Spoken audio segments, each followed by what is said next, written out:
ফেসবুকে লেখা যে আমার সমর্থন না, আমার অবশ্যই সমর্থন না থাকলে আমি বাদর দিনও গেলাম কিনা।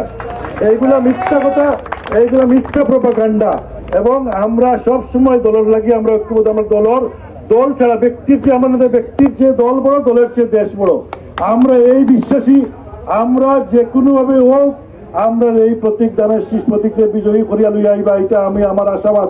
এবং ইনশাল্লাহ এই এলাকার উন্নয়ন লাগি ইমরান সাহেব যোগ্য প্রার্থী। আমরা এখানে উপস্থিত আছি যারা আমরা সাবিনা সহ আমরা প্রতিদ্বন্দ্বিতা করছিলাম মনোনয়ন লাগিয়া, কিন্তু দল এবং আমাদের নেতা জনাব তারেক রহমান মনে করছেন যে আমরা ইমরান আহমদ চৌধুরী দিয়েও আমরা এই এলাকার সমস্যার সমাধান করতে পারবো। এবং এই এলাকার দানর শিশু প্রতিনিধি হিসাবে তান্দ্রে আপনারা কাছে পাঠাইছেন। এবং ফাটানির কারণে আপনারা জানেন আমরা সব সময় বক্তৃতা প্রত্যেকটা প্রোগ্রামে আমরা কইছি যে যারাও দানের শীষের প্রতীক দেওয়া যায় আমরা তার পক্ষ লইয়া আমরা কাজ করবো। আমরা ওয়াদাবদ্ধ আসলাম।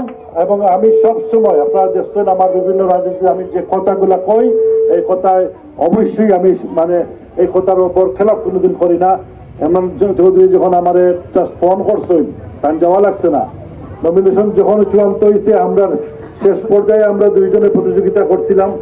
আমরা দুইজনের রাজনীতিও আমরা ছাত্রদলের রাজনীতি এবং পুরানো একলগে আমরা রাজনীতি, আমরার মাঝে বহু প্রতিযোগিতা আছে, কিন্তু আমরা মাঝে কোনো প্রতিহিংসা নাই। ফোন করার লগে লগেও আমি কইছি তাহলে যে আমি আমার নেতারের জনাব তারেক রহমান আমি কথা দিয়ে আইছি এবং আমরা সবসময় কথা দিচ্ছি যে যেই প্রার্থী হোক তার লগে আমরা দানের শীষের লাগে কাজ করি, আমরা বিজয়ী করবো।